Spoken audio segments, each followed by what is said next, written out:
Good afternoon and welcome to From Where We Are. I'm Taylor Mills coming to you live from Studio B in USC's Annenberg Media Center.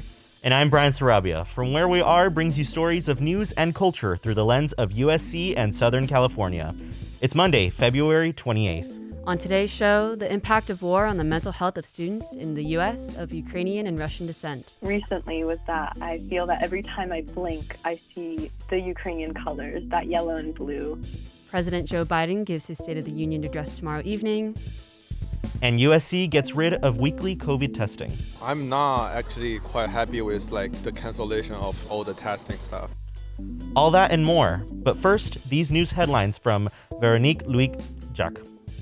Russian rockets bombarded Ukraine today as fighting intensifies in the 5-day-old war. A convoy about 17 miles long of Russian ground forces approaches Kyiv. 500,000 refugees have fled the country, and rocket attacks killed dozens of people in Kharkiv, Ukraine's second-largest city. President Zelensky is urging the European Union to immediately admit Ukraine as a member nation, signing the application paperwork this morning. As sanctions slam the Russian economy, their currency has plummeted in value. Countries across Europe and North America, including the traditionally neutral Switzerland, will soon freeze Russian financial assets. In local news, Los Angeles County has relaxed its indoor mask mandate for vaccinated individuals. Businesses may now allow customers to remove their mask if they show proof of vaccination. Indoor masking remains in place at USC, but the university is currently reviewing its guidelines. More information will be released later this week. Student Health anticipates mask requirements will be lifted by the end of spring break. Those are some of the headlines of the day. For Annenberg Media, I'm Veronique Louis-Jacques.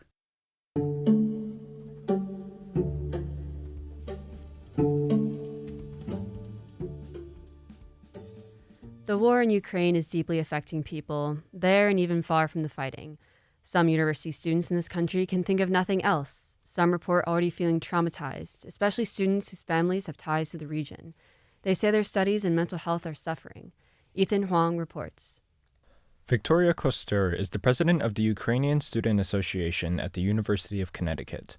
Both of her parents emigrated from Ukraine, and since she first heard the news of the invasion last Thursday, she says she's been shocked, terrified, but heartened by the protests in support of her beloved Ukraine. Recently was that I feel that every time I blink, I see the Ukrainian colors, that yellow and blue, because I'm just, so flooded with that imagery from seeing the rallies that have been going on to seeing the posts. And so it feels like every time I blink, I can see that flag there.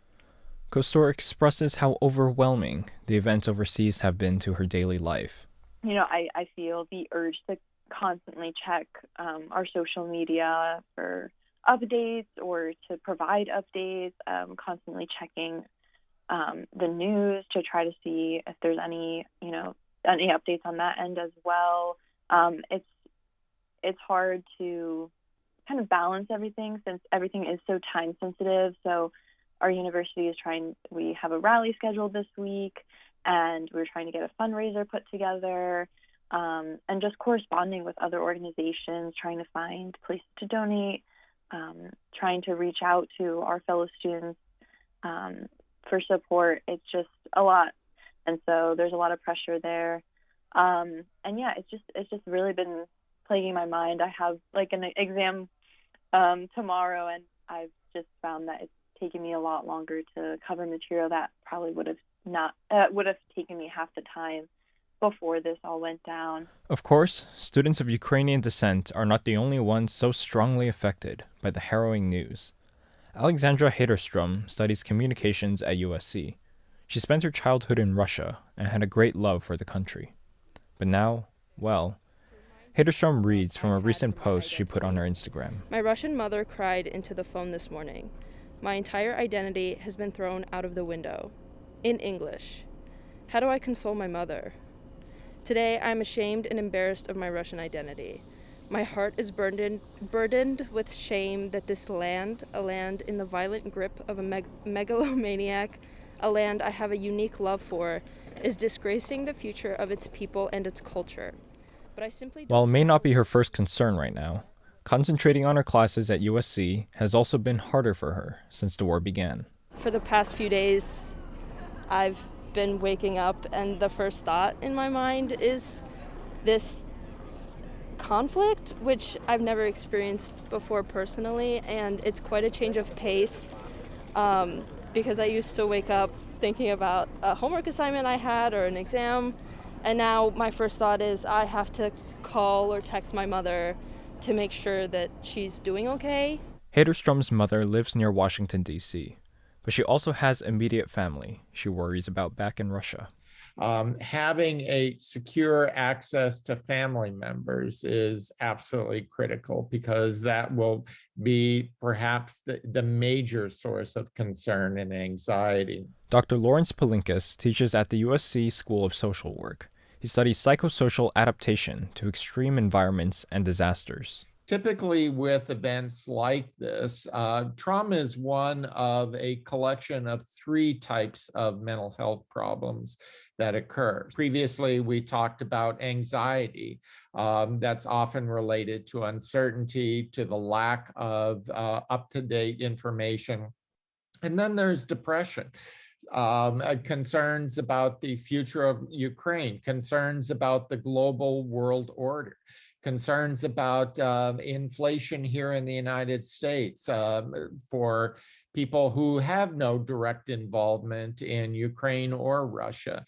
These are all symptoms that students here at USC, regardless of nationality and background, are likely to experience from this conflict. For students anywhere, the Ukrainian-American Victoria Kostur at the University of Connecticut says what keeps her going during these dark times is staying connected. Or I've gotten so many messages from friends checking in on me, and I think that that's really important. So to those that, may know someone who's impacted, just reach out, just kind of check up. I think it just a little text or phone call does go a long way. And that's really important, especially in a time like now. Whether it's reaching across oceans to relatives or supporting a friend right here in your dorm, if you can, lend a hand. For Annenberg Media, I'm Ethan Huang.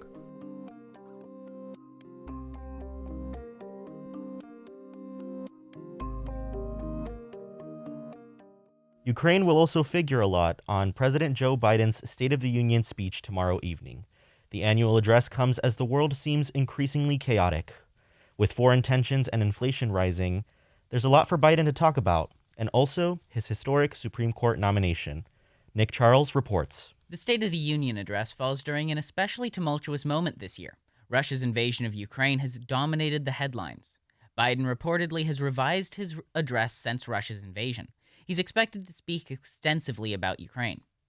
Biden said when the invasion began, "This aggression cannot go unanswered. If it did, the consequences for America would be much worse.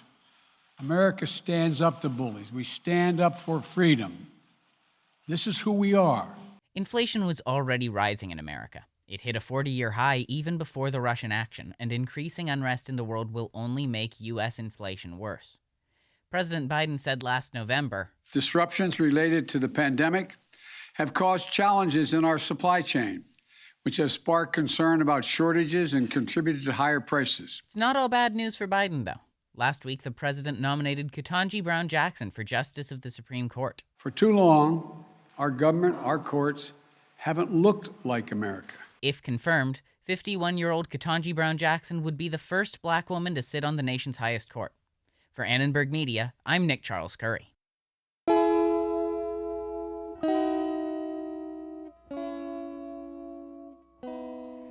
The number of COVID cases has been dropping, and local governments have been updating mandates and requirements as we head into month 26 of the pandemic. As Larry Ding reports, USC is also following this change on campus. Starting tomorrow, USC will no longer require weekly COVID testing for fully vaccinated students with booster shots.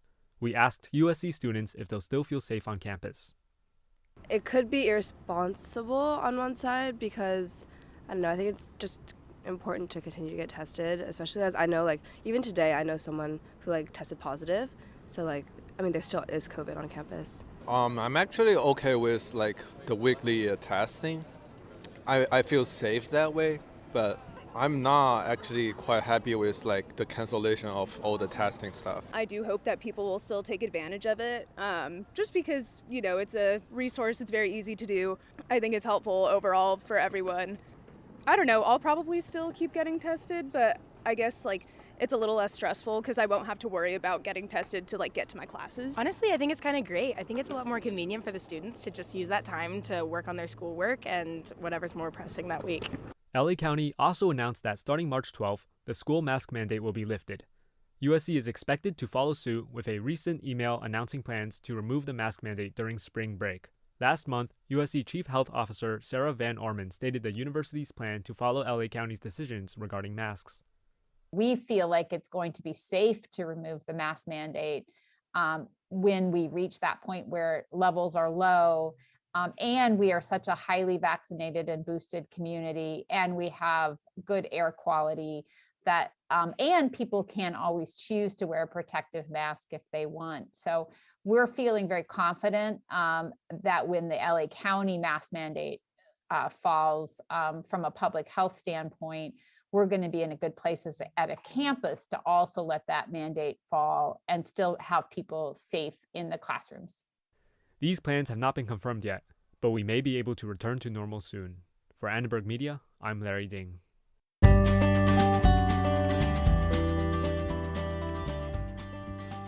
In that story, we heard from USC students Aubrey Kim, Shuki Duan, Gotio Castillo, and Anne Catherine Curry. We have a special guest with us in the studio today. Shireen Khan is a fellow right here in the Annenberg Media Center. Previously, she reported for Al Jazeera all around the world for over 6 years. She was also a producer at Al Jazeera's social media outlet, AJ+. Shireen, thank you for being here. Thank you for having me. Shireen, you reported on Russia's invasion in Crimea in 2014, which is 8 years ago now. How do today's events and the reporting compare? Some of it is shockingly similar. I mean, that in 2014, Russia invaded in February, and we're almost exactly 8 years to the day of their last invasion. And I think something really interesting is that Russia never left. So, the blueprint that they laid out in Crimea was largely effective. Russia is still there and, controlling it to some degree. And I think we can look to that as something that's going to repeat with their plans now. Several journalists are facing backlash after problematic framing of the ongoing Ukrainian refugee movement, compared to previous stories such as the Syrian refugee crisis. Can you explain this disparity in media coverage? Yeah, absolutely. So if you're unfamiliar, the story was that a CBS correspondent was describing the humanity of Ukrainian refugees that were fleeing for their lives, and he described them as being civilized. And so what he did was equate whiteness with civilization and brownness with Iraqis and Afghanis that he mentioned specifically as being uncivilized and therefore not worthy of being saved or helped or, seen as equals. And that was something that everybody saw right away. It was a very clear and offensive parallel that we all witnessed. And so since then, that reporter has apologized for his words, but we can see examples of that bias and that discrimination against people of color in other conflicts. And even in Ukraine right now, the African students that are trying to flee for their safety are being stopped at the border, being stopped at trains. So it's unfortunately a pattern that is continuing to repeat. And it's something that as journalists, it's really important for us to keep our eyes on and to try and continue to examine, uncover, and unpack. So many lessons in this current conflict that we are all looking at in the Media Center. Shireen, thank you so much for being here today with us. Shireen Khan is a fellow here at the USC Annenberg Media Center. You can find her work at Al Jazeera and AJ+. Val Diaz and Guilherme Guerreiro produced today's show. Fernando Cienfuegos runs the soundboard, and we had help from Celine Mendiola, Brinley Johnson, Catherine Hammond, Christian Fulton, Andrew Holloman, and Vani Sanganeria. Derek Renfro composed our theme music. We stream live on KXSC. Follow them at kxsc.org/listen. And we're on YouTube at Annenberg Radio News.